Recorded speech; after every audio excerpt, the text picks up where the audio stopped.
Sebelum menyaksikan video ini, pastikan bosku jangan lupa subscribe, karena subscribe itu gratis plus bonus tonton video terbaru setiap harinya.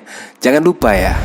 Rakyat Indonesia sudah semakin cerdas lah. Ya terbukti ajakan reuni 212 yang tidak tahu agendanya apa itu, ya terpantau sepi jika dibandingkan tahun-tahun sebelumnya. Sangat relatif sepi. Padahal dalam berita-berita, Novel Bakmukmin menyebut akan mendatangkan jutaan massa aksi.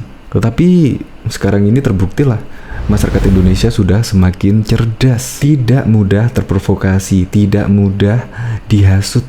Ya kemungkinan ketika melihat yang datang aksi cuma sebegitu, kemungkinan panitia juga lemes kali ya. Apalagi ditambah Presiden Joko Widodo dan Ibu Iriana Joko Widodo sekarang ini terbang ke Bali tepat tanggal 2 Desember ini saat aksi reuni 212 digelar. Sekarang Presiden Joko Widodo dan Ibu Iriana malah mengunjungi infrastruktur untuk kegiatan G20 pada tahun 2022, di mana Indonesia akan memegang presidensi pada tahun 2022. Itu keren. Makanya Presiden Joko Widodo lebih mementingkan mengunjungi di Bali karena di Bali adalah tuan rumah untuk presidensi G20 pada tahun 2022. Bayangkan, jika ada reuni 212, terus memunculkan klaster-klaster baru, lalu ada PPKM. Ya kemungkinan harapan pedagang kecil, harapan pengusaha, pasti tidak ingin ada pembatasan kegiatan sosial masyarakat lagi, PPKM. Untuk lebih lengkapnya simak berita berikut ini, Good News Indonesia. Lemes, reuni 212 sepi peminat. Jokowi bersama istrinya malah pergi ke Bali. Presiden Joko Widodo bersama Ibu Iriana Joko Widodo mengunjungi Provinsi Bali pada Kamis 2 Desember 2021. Jokowi akan meninjau langsung sejumlah fasilitas dan infrastruktur yang direncanakan akan digunakan pada konferensi tingkat tinggi KTT G20 nanti. Dilansir dari siaran pers, Sekretaris Presiden lewat kompas.com, rombongan Jokowi lepas landas dari Pangkalan TNI AU Halim Perdana Kusuma, Jakarta dengan pesawat kepresidenan Indonesia 1 sekitar pukul 8 pagi. Turut mendampingi Presiden dan Ibu Iriana dalam penerbangan menuju Provinsi Bali, antara lain Menteri Sekretaris Negara Pratikno dan Koordinator Staf Khusus Presiden Ari Dwi Payana. Adapun fasilitas yang akan ditinjau Presiden Jokowi meliputi mangrove conservation forest, infrastruktur jalan, pendistrian, jembatan, dan sejumlah lokasi di kawasan Nusa Dua. Pada malam harinya, Presiden dijadwalkan meninjau Garuda Wisnu Kencana GWK Cultural Park yang terletak di Ungasan, Kuta Selatan, Kabupaten Badung.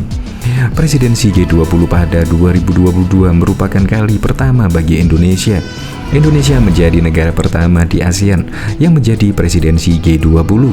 Selain itu, di Asia baru ada 4 negara yang pernah menjadi presidensi G20, yaitu Jepang, Cina, Korea Selatan, dan Arab Saudi.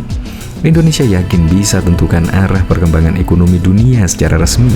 Indonesia akan menjadi presidensi G20 mulai 1 Desember 2021 hingga 30 November 2022. Jokowi mengajak seluruh delegasi G20 datang ke Indonesia dan merasakan keramah tamahan masyarakat Indonesia.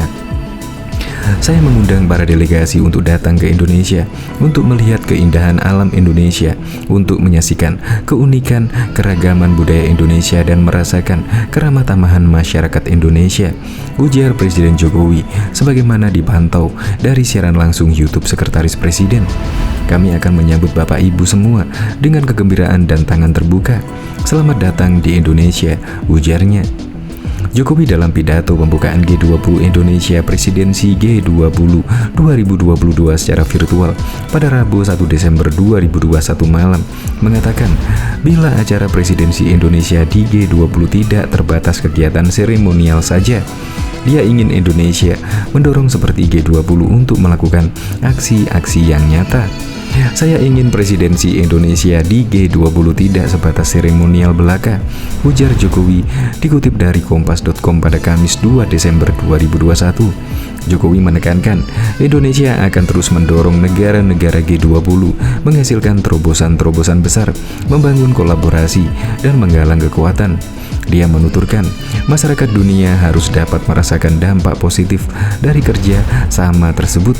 Selain itu, presidensi Indonesia juga akan digunakan untuk memperjuangkan aspirasi dan kepentingan negara-negara berkembang.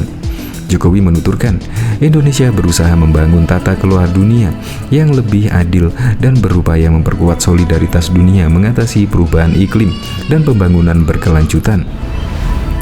Diketahui juga pada hari ini personil Polda Metro Jaya membubarkan puluhan massa aksi Reuni 212 yang berkerumun di Jalan H. Agus Salim dan Jalan Kebon Sirih, Jakarta Pusat pada Kamis 2 Desember 2021.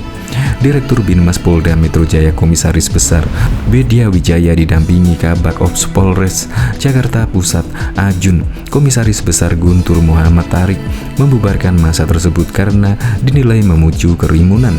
Bapak Ibu semua yang kami hormati, kami mohon Bapak Ibu sekalian tidak berkumpul di sini.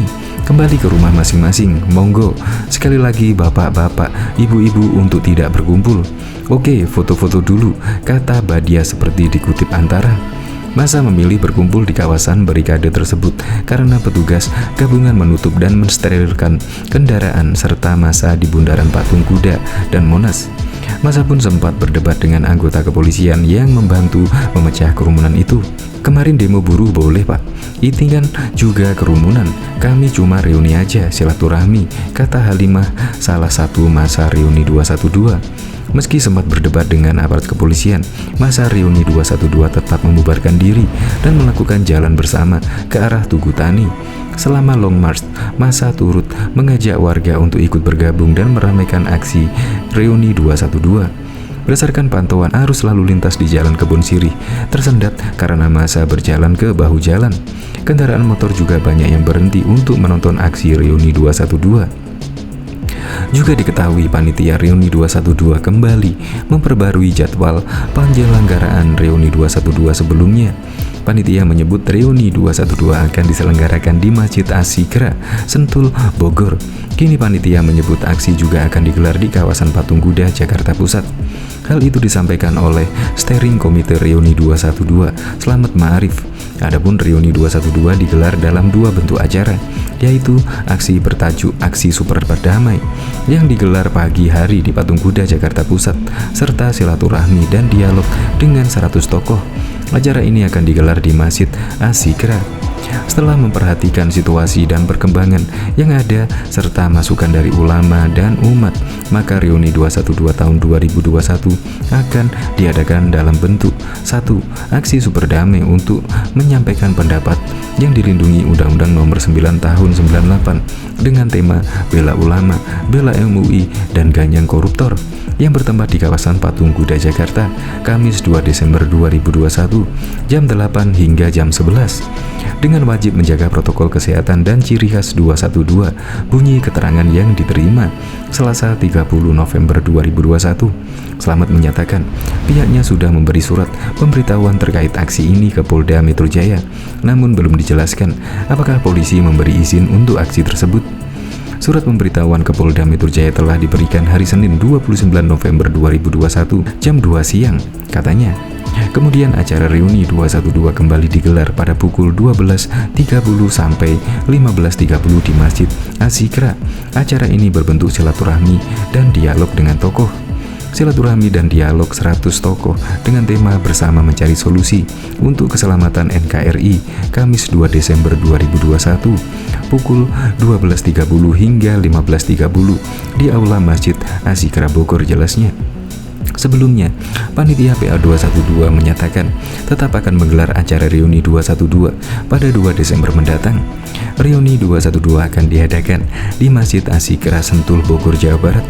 Setelah mendengar masukan dari para ulama dan tokoh 212 serta paparan dari pihak lainnya, maka panitia Reuni 212 memutuskan pelaksanaan Reuni 212 tahun akan diadakan secara terbatas dengan menerapkan protokol kesehatan di Masjid Asy-Syikrah Sentul, Bogor, Jawa Barat, sekaligus doa bersama untuk almarhum Ustadz Amer Asy-Syikrah, putra almarhum Kiai Haji M. Arifin Ilham, yang disiarkan secara virtual dan live streaming. Bunyi keterangan tertulis yang diterima pada Senin 29 November 2021.